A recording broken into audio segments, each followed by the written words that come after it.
नमस्कार। Man down under के अगले एपिसोड में आपका स्वागत है। तो आज हम बात करेंगे तीन चीज़। सबसे पहला राइजिंग स्टार एशिया कप, जहां पे कल इंडिया हारा है बांग्लादेश से, इंडिया ए। दूसरा हम बात करेंगे एशेज के पहले दिन में जो कल से शुरू हुआ है ऑस्ट्रेलिया और इंग्लैंड का। और तीसरा हम बात करेंगे इंडिया वर्सेस साउथ अफ्रीका, जो आज से दूसरा टेस्ट मैच शुरू हो रहा है गुवाहाटी में। बड़ी एक पिछला जो फर्स्ट टेस्ट इंडिया हारा है साउथ अफ्रीका से तीसरे दिन में, 3 दिन के अंदर, उसके बारे में बड़ी एक यूनिक चीज़ बताएंगे। हो सकता है आप लोग को पता ही होगा ऑब्वियसली, लेकिन ऑब्जर्व किया है कि नहीं, मेरे दिमाग में आया तो मैंने सोचा कि डिस्कस करेंगे। लेकिन सबसे पहले बात करते हैं कल जो मैच हुआ है राइजिंग स्टार में। बहुत ही घटिया परफॉर्मेंस इंडिया की। गजब बेइज्जती है। ये जो 195 के बराबर हुआ सुपर ओवर में नहीं आना चाहिए था। बांग्लादेश का इनएक्सपीरियंस था, जिन्होंने 5-6 कैचेस छोड़े, डॉलीज, जिसकी वजह से इतना क्लोज गया ये गेम। वरना इंडिया ए ने कहीं कसर नहीं छोड़ी थी कि 12-14 ओवर में ही खत्म करके हार के चले जाते। साहब नाम बताइए। Jitesh Sharma, Nihal Wadhera, Priyansh Arya, Vaibhav Suryavanshi, Priyansh Arya, they are still doing well. Ramandeep Singh, तीसरे musketeers, 3 musketeers of Yuvraj Singh, Shubman Gill, Abhishek Sharma and Ramandeep Singh. Disgusting performance. You are such a big player.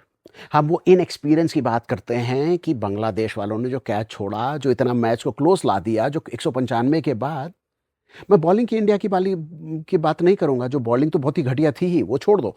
लेकिन 195 बनाने के बाद जो इतना क्लोज गेम हो गया कि सुपर ओवर में होना नहीं चाहिए था। बांग्लादेश का इनएक्सपीरियंस था और उसका फायदा इतने एक्सपीरियंस प्लेयर इंडिया ए के नहीं ले पाए। इतनी poor performance, bad captaincy by Jitesh Sharma is that person जो उत्तराधिकारी बताए जा रहे हैं महेंद्र सिंह धोनी के, कि साहब वो आके फिनिश करेंगे। वो इंडिया के लिए खेले, ऑस्ट्रेलिया आए थे अभी कुछ दिन पहले। उन्होंने संजू सैमसन को हटाकर 2 मैच खेला। साहब कप्तानी दी गई उनको। तो इंडिया की जो बीसीसीआई टीम है, जो सपोर्ट टीम है, जो जनरल इंफ्रास्ट्रक्चर है, वो बड़ा सही काम कर रहा है। लेकिन इतना घटिया परफॉर्मेंस, इतनी घटिया कैप्टेंसी, आई थिंक इन सबको 1.5 साल के लिए आईपीएल वगैरह से सबसे दे शुड बी निकाल देना चाहिए। They should be a punishment. हर चीज़ का रेप्लिकेशन होना चाहिए और इस लेवल पे डेफिनेटली होना चाहिए। इतना बुरा performance. I am not taking away any credit from Bangladesh. They played fantastic, great. और जो बंदा वो क्या था ना, मंडल, अमेजिंग। क्या बॉलिंग भाई साहब, 6-6 वो यॉर्कर कर रहा है। और उसने जिस गेंद पे हमारे ऐसे करते हुए जो सुपर ओवर की पहली गेंद पे वो श्योर ही नहीं थे। इतना बड़ा प्लेयर है, इंटरनेशनल खेल रहा है। हाँ, जो हमका कीपर जितेश शर्मा, पहली गेंद सुपर ओवर के खेलने आया, ही वॉजंट श्योर कि उसको पीछे करना है, उसको करना है। यॉर्कर डाली सीधी मिड। भैया आदमी साला स्वीप और ये सब रिवर्स स्वीप के चक्कर में बेसिक सीधे बल्ले से खेलना भूल चुका है।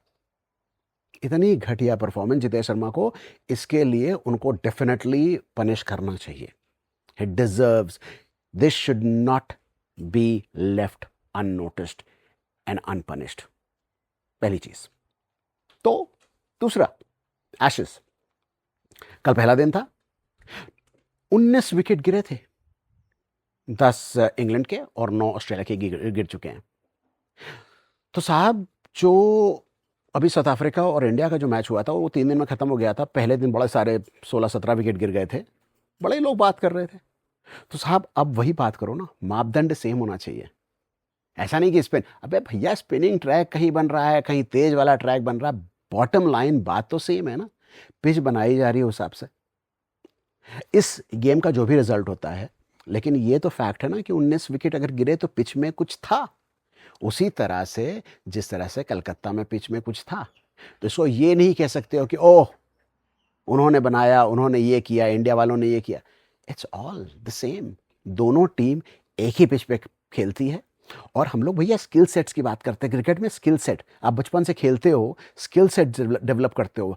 आप भीगे पिच में खेलने की कोशिश करते हो, आप रेड सॉइल पे खेलने की कोशिश करते हो, आप क्रैक्स में खेलने की कोशिश करते हो, आप सीमेंट पे खेलते हो, बाउंस पिच नीचे रहती है, उससे प्रैक्टिस करते हो। तो it doesn't matter, it does not matter ये कौन से पिच है। तो जितने भी दर्शक हैं जो पाकिस्तान के होंगे, बांग्लादेश के, जो इंडिया के बारे में बात कर रहे थे, ऑस्ट्रेलिया के और इंग्लैंड में भी बहुत सारे लोग हैं जिन्होंने बात किया, ओह India does this always, they create that pitch and blah blah blah. No, everybody does that. हर कोई एडवांटेज थोड़ा सा होता है, ठीक है।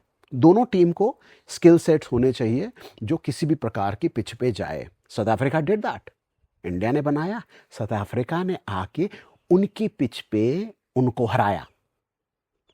बवूमा, जिसको बड़े बड़े चीज़ें कही गई, बट बॉटम लाइन हम उसमें कंट्रोवर्सी में नहीं जाएंगे, लेकिन उन्होंने खड़े होके वो नॉट आउट 50 किया, जिसकी वजह से वो जीते। So keep that in mind and let's see, it's gonna be a cracking day.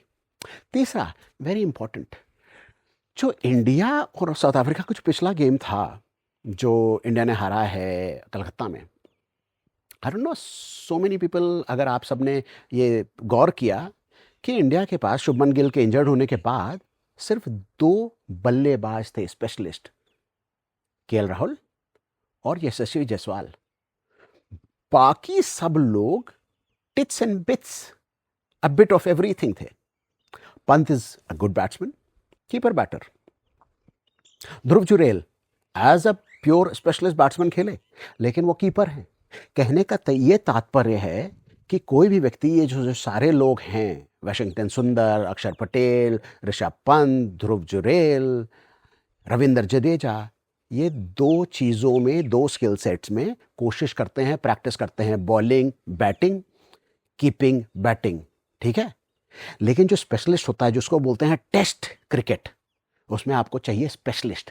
तो 4-5 बल्लेबाज, 3-4-5 बॉलर और 1-2 आपके मिले जुले होते हैं। जो कीपर बैट्समैन आज के डेट में होना चाहिए, Gilchrist, Mahendra Singh Dhoni, Brendan McCullum and so on. और आपके पास 1-2 जडेजा, बेन स्टोक्स, आपके ऑलराउंडर्स होने चाहिए। अक्षर पटेल फैंटास्टिक, लेकिन आपको वो 4-5 बल्लेबाज तो होने चाहिए साहब। कौन सी एक टीम है हिंदुस्तान के अलावा, हिंदुस्तान में जो पिछला बार खेला था उन्होंने, पिछला टेस्ट, कौन सी टीम, एक टीम बताइए जिसमें आपको, जो आप कह सकते हो कि प्योर बल्लेबाज। कहने को तो जो रूट को भी आप बना सकते हो ऑलराउंडर, बट वो प्रैक्टिस नहीं करता ना भाई, वो तो बल्लेबाज है, बचपन से वो बल्लेबाज रहा, ठीक है। स्टीव स्मिथ एक एक्सेप्शनल थे, उन्होंने बॉलिंग शुरू की लेकिन वो बैट्समैन बन गए, एक्सेप्शनल, राइट। लेकिन Virat Kohlis, the Rohit Sharmas, the Sachin Tendulkars, the Pujaras, the Rahanes, the Sunil Gavaskars, the Viswanaths, they were pure batsmen, and that's what we were talking about. In a test cricket, you need pure batsmen. T20 ODI में आपके tension में, खासतौर से ODI में नहीं, लेकिन T20 में आपको चाहिए होता है, ठीक है। आपको से 1-2 प्योर बैट्समैन है, बाकी तो आपको सब कुछ जो कर ले अच्छी बात है। लेकिन भैया टेस्ट मैच है, इसको कहते हैं टेस्ट, जो आपके स्किल सेट्स का टेस्ट लेता है। That is why the name test cricket is there. So for heaven sake, do a better judgement mister Gautam Gambhir, कि आप बेहतर एक सिलेक्शन करिए। थैंक गॉड साई सुदर्शन आ रहे हैं, लेकिन साई सुदर्शन रिप्लेस कर रहे हैं शुभमन गिल को। दूसरा रिप्लेसमेंट, अक्षर पटेल का रिप्लेसमेंट शायद रेड्डी। अगेन थोड़े से बल्लेबाज हैं, थोड़े से बॉलर हैं। भैया आपको कम से कम 4 से 5 स्पेशलिस्ट बल्लेबाज होना चाहिए। आपका 6ठे नंबर पे कीपर आए, ऊपर नीचे आ जाए, ऋषभ पंत अगर बेहतर बैट्समैन है तो तीसरे पे आए, चौथे पे आए, वो दिक्कत नहीं है, लेकिन बस आप पास 5 बल्लेबाज होने चाहिए और 6ठा कीपर बैट्समैन। तो अगर आपको बेहतरी चाहिए तो भाई साहब लेके आइए आप बल्लेबाजों को, साई सुदर्शन हैं या कोई भी है। मैं ये नहीं कह रहा हूँ कि किसी के साथ अच्छा हो रहा है किसी के साथ, लेकिन आप ये नहीं कह सकते आपके पास टैलेंट नहीं है, ये नहीं कह सकते आपके पास पीछे। और रोहित शर्मा और कोहली के जाने के बाद जो आपके पास गैप बन रहा है, उसको भरने की कोशिश कीजिए जल्दी से जल्दी। और उसको भरने के लिए आप स्टॉप गैप प्लेयर्स मत लाइए, फेल होइए एब्सोल्युटली, लेकिन आप बल्लेबाज तो लेके आइए ना, कि बल्लेबाजों को चांस दीजिए जिससे वो फेल हो। अगर वो फेल होते हैं तो ठीक है, फिर दूसरे बल्लेबाज को चांस दो। लेकिन जैसे करुण नायर के साथ आपने किया, आपने उनको चांस दिया, फेल हुए, that's fine, I am not gonna question that. हो सकता है थोड़ी सी और उनको चांस देना चाहिए था यहाँ पे, लेकिन ओके दैट्स फाइन। लेकिन बल्लेबाजों को चांस दीजिए। करुण नायर की जगह आप रेड्डी को नहीं ला सकते, करुण नायर की जगह आप एक और बल्लेबाज को लेके आइए। तो please for heaven sake do something much better. Mister Gautam गंभीर, डू समथिंग। Thank you.